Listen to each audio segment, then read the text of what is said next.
ಚನ್ನಪಟ್ಟಣ ಚದುರಂಗದಾಟ ಈಗಾಗಲೇ ಚನ್ನಪಟ್ಟಣ ಉಪಚುನಾವಣೆಯ ಮತದಾನ ನಡೀತಾ ಇದೆ. ಮಧ್ಯಾಹ್ನದ ಬಳಿಕ ಸಾಕಷ್ಟು ಚುರುಕನ್ನು ಪಡ್ಕೊಳ್ತಾ ಇದೆ ಮತದಾನ.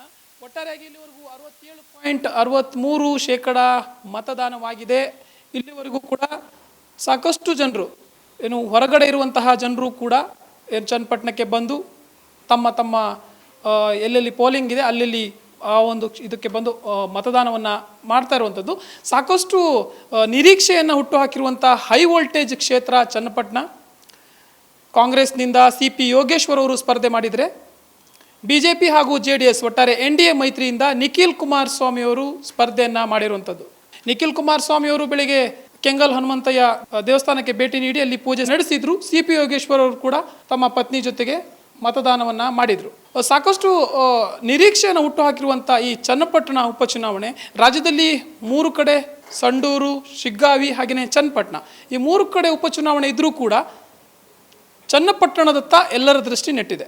ಮತದಾರ ಪ್ರಭು ಯಾವ ರೀತಿಯಾದಂತಹ ಒಂದು ನಿರ್ಣಯವನ್ನು ಕೊಡ್ತಾನೆ, ಯಾರು ಚನ್ನಪಟ್ಟಣ ಕ್ಷೇತ್ರದ ಚುಕ್ಕಾಣಿಯನ್ನು ಹಿಡಿಯಲಿದ್ದಾನೆ ಅನ್ನೋದು ಕಾದು ನೋಡಬೇಕಾಗಿದೆ. ಇಬ್ಬರಿಗೂ ಕೂಡ CP ಯೋಗೇಶ್ವರ್ ಇರಬಹುದು, ಹಾಗೆ ನಿಖಿಲ್ ಕುಮಾರಸ್ವಾಮಿ ಅವರು ಇರ್ಬೋದು, ಇತರರು ಕೂಡ ಸ್ಪರ್ಧೆ ಮಾಡಿದ್ದಾರೆ. ಆದರೆ ಪ್ರಬಲವಾಗಿರುವಂಥ ಸ್ಪರ್ಧಿಗಳು ಇವರಿಬ್ಬರ ನಡುವೆ ಗೆಲ್ಲೋರು ಯಾರು ಅನ್ನುವಂಥದ್ದು ಪ್ರಶ್ನೆ. ನಿಖಿಲ್ ಕುಮಾರಸ್ವಾಮಿ ಅವ್ರಿಗೂ ಕೂಡ ಗೆಲುವು ಬಹಳ ಅತ್ಯವಶ್ಯಕ. ಅದೇ ರೀತಿ CP ಯೋಗೇಶ್ವರ್ ಅವ್ರಿಗೂ ಕೂಡ ಗೆಲ್ಲಲೇಬೇಕಾದಂತಹ ಸಂದಿಗ್ಧ ಪರಿಸ್ಥಿತಿ. ಕಳೆದ 2 ಚುನಾವಣೆಯಲ್ಲಿ CP ಯೋಗೇಶ್ವರ್ ಅವರು ಚನ್ನಪಟ್ಟಣ ವಿಧಾನಸಭಾ ಕ್ಷೇತ್ರದಿಂದನೇ ಸ್ಪರ್ಧೆ ಮಾಡ್ತಾರೆ, ಆದರೆ ಸೋಲನ್ನು ಒಪ್ತಾರೆ HD ಕುಮಾರಸ್ವಾಮಿ ಅವರ ವಿರುದ್ಧ. BJPಯಿಂದ ಸ್ಪರ್ಧೆ ಮಾಡಿರ್ತಾರೆ CP ಯೋಗೇಶ್ವರ್ ಅವರು. ಆ ನಿಟ್ಟಿನಲ್ಲಿ ಕೆಲವು ಅಲ್ಪಸಂಖ್ಯಾತ ಮತಗಳು ಅವರ ಕೈ ಹಿಡಿಲಿಲ್ಲ ಅಂತಲೇ ಹೇಳ್ಬೋದು.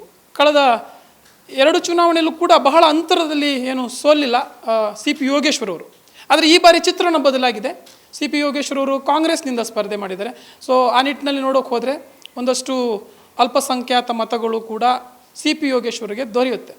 ಅದೇ ರೀತಿ ನಿಖಿಲ್ ಕುಮಾರಸ್ವಾಮಿ ಅವರ ಸ್ಪರ್ಧೆಯನ್ನು ನೋಡೋಕೆ ಹೋದರೆ ಅವ್ರಿಗಿನ್ನೂ ಕೂಡ ರಾಜಕೀಯವಾಗಿ ಒಂದು ಗೆಲುವು ದೊರಕಲಿಲ್ಲ.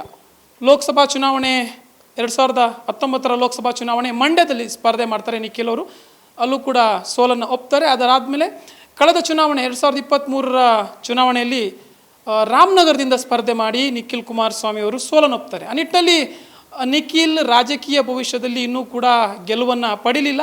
ಈ ಬಾರಿ ಆದರೂ ಗೆದ್ದು ವಿಧಾನಸಭೆಯನ್ನು ಪ್ರವೇಶ ಮಾಡ್ತಾರಾ ಅನ್ನುವಂಥದ್ದು ಪ್ರಶ್ನೆ.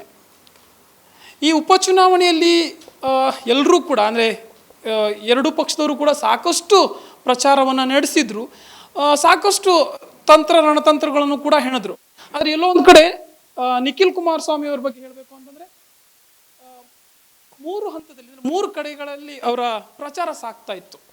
HD ಕುಮಾರಸ್ವಾಮಿ ಅವರು ಒಂದೆಡೆ ನಿಖಿಲ್ ಪರವಾಗಿ ಮತಯಾಚನೆ ನಡೆಸಿದರೆ, ನಂತರದ ದಿನಗಳಲ್ಲಿ HD ದೇವೇಗೌಡ ಅವರು ಕೂಡ ಮಾಜಿ ಪ್ರಧಾನಿಗಳು ಅವರು ಕೂಡ ಮತಯಾಚನೆಯನ್ನು ನಡೆಸಿದ್ರು. ಇದೆಲ್ಲೋ ಒಂದು ಕಡೆ ನಿಖಿಲ್ ಕುಮಾರಸ್ವಾಮಿ ಅವರಿಗೆ ಸಾಕಷ್ಟು ಬಲವನ್ನು ತಂದುಕೊಡ್ತು.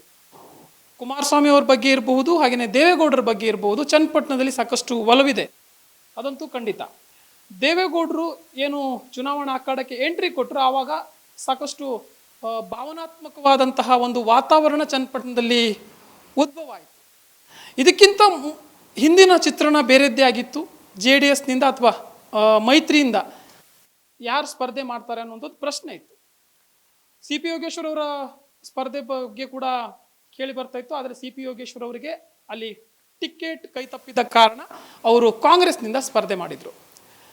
ಆ ಬಳಿಕ ಮೈತ್ರಿಯಿಂದ ನಿಖಿಲ್ ಕುಮಾರಸ್ವಾಮಿ ಅವರಿಗೆ ಟಿಕೆಟ್ ಯಾವಾಗ ಘೋಷಣೆ ಆಯಿತು ಅವತ್ತಿಂದ ಒಂದು ಚನ್ನಪಟ್ಟಣ ಉಪಚುನಾವಣೆಯ ತಿರುವೆ ಅದು ಒಂಥರ ತಿರುವೆ ಬೇರೆ ಪಡ್ಕೊಳ್ತು. ಯಾಕೆಂತಂದರೆ ಚನ್ನಪಟ್ಟಣದಲ್ಲಿ ನಿಖಿಲ್ ಕುಮಾರಸ್ವಾಮಿ ಅವರಿಗೆ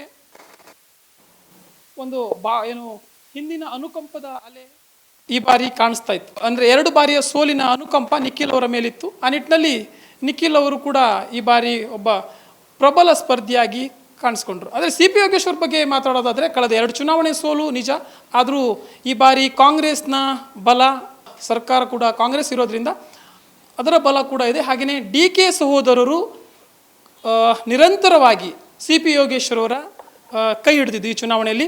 DK ಸುರೇಶ್ ಒಂದು ಹೆಜ್ಜೆ ಮುಂದೆ ಹೋಗಿ ಪ್ರತಿದಿನ ಕೂಡ ಭರ್ಜರಿಯಾದಂತಹ ಮತ ಪ್ರಚಾರವನ್ನು CP ಯೋಗೇಶ್ವರ್ ಅವರ ಪರವಾಗಿ ಮಾಡ್ತಾನೆ ಬಂದರು. ನಂತರದ ದಿನಗಳಲ್ಲಿ ಅಂದರೆ ಏನು ಈ ಚುನಾವಣಾ ಪ್ರಚಾರ ಮುಗಿಯುವ ಹೊತ್ತಿನಲ್ಲಿ DK ಶಿವಕುಮಾರ್ ಅವರು ಕೂಡ CP ಯೋಗೇಶ್ವರ್ ಅವ್ರ ಪರವಾದಂಥ ಪ್ರಚಾರವನ್ನು ಮಾಡಿದ್ರು. ಸ್ವತಃ CM ಸಿದ್ದರಾಮಯ್ಯನವರು ಕೂಡ ಹೋಗಿ ಪ್ರಚಾರ ಮಾಡಿದ್ರು. ಎಲ್ಲೋ ಒಂದು ಕಡೆ ಇಡೀ ರಾಜ್ಯ ಸರ್ಕಾರವೇ ಅಂದರೆ ಹೆಚ್ಚಿನ ಮಂತ್ರಿಗಳು ಶಾಸಕರುಗಳು ಹೋಗಿ ಚನ್ನಪಟ್ಟಣದಲ್ಲಿ ಪ್ರಚಾರವನ್ನು ನಡೆಸಿದರು. ಸೊ ಎಲ್ಲ ಅಂಶಗಳು ಒಂದು ಕಡೆ ಆದರೆ ನಾವು ಕೂಡ ಕಂಟಿನ್ಯೂಸ್ ಕವರೇಜನ್ನು ಮಾಡಿದ್ವಿ. ಚನ್ನಪಟ್ಟಣದ ಪ್ರಚಾರ ಹೇಗಿದೆ, ಹಾಗೆಯೇ ಜನರ ಮನಸ್ಥಿತಿ ಏನಿದೆ ಅನ್ನೋದನ್ನು ತಿಳ್ಕೊಳ್ಳೋ ಸಲುವಾಗಿ ಪಬ್ಲಿಕ್ ಬೈಟ್ಸ್ ಕೂಡ ಮಾಡಿದ್ವಿ. ಆ ನಿಟ್ಟಿನಲ್ಲಿ ನೋಡೋಕೆ ಹೋದರೆ ಎಲ್ಲೂ ಕೂಡ ಮತದಾನದ ದಿನ ಬರುವವರೆಗೂ ಕೂಡ ಚನ್ನಪಟ್ಟಣದ ಪರಿಸ್ಥಿತಿ ಅಥವಾ ಒಂದು ಸಿಚುಯೇಷನ್ ಹೇಗಿತ್ತು ಅಂದರೆ ಅಕ್ಷರಶಃ 50-50. ಆರಂಭಿಕ ದಿನದಲ್ಲಿ CP ಯೋಗೇಶ್ವರ್ ಅವ್ರ ಪರವಾಗಿತ್ತು. ನಂತರ ಮತ್ತೆ ಏನು ನಿಖಿಲ್ ಸ್ಪರ್ಧೆ ಮಾಡಿದ ಬಳಿಕ ನಿಖಿಲ್ ಅವ್ರ ಬಳಿ ಬಂತು, ಮತ್ತೆ CP ಯೋಗೇಶ್ವರ್ ಅವ್ರ ಕಡೆ ವಾಲ್ತು. ಅಂತಿಮವಾಗಿ 50-50 ಏನು ಸ್ಟೇಟಸ್ಗೆ ಬಂದು ನಿಲ್ತು. ಈಗ ಅಂತಿಮವಾಗಿ ಮತದಾನ ಪ್ರಕ್ರಿಯೆ ನಡೀತಾ ಇದೆ. ಮತದಾರ ಪ್ರಭು ಈಗಾಗಲೇ ಮತದಾನವನ್ನು ನಡೆಸ್ತಾ ಇರುವಂಥದ್ದು. ಒಟ್ಟಾರೆಯಾಗಿ ಈಗ ಪರಿಸ್ಥಿತಿ ಹೇಗಿದೆ ಅಂತಂದರೆ ನಿಖಿಲ್ ಕುಮಾರಸ್ವಾಮಿ ಅವರು ಈ ಚುನಾವಣೆಯನ್ನು ಗೆಲ್ಲೇಬೇಕು, ಹಾಗೆಯೇ CP ಯೋಗೇಶ್ವರ್ ಅವರು ಕೂಡ ಗೆಲ್ಲೇಬೇಕಾದಂಥ ಪರಿಸ್ಥಿತಿ. ಆದರೆ ಮತದಾರ ಪ್ರಭು ಯಾರ ಕೈ ಹಿಡಿಯಲಿದ್ದಾನೆ ಅನ್ನೋದನ್ನು ಕಾದು ನೋಡಬೇಕಾಗಿದೆ.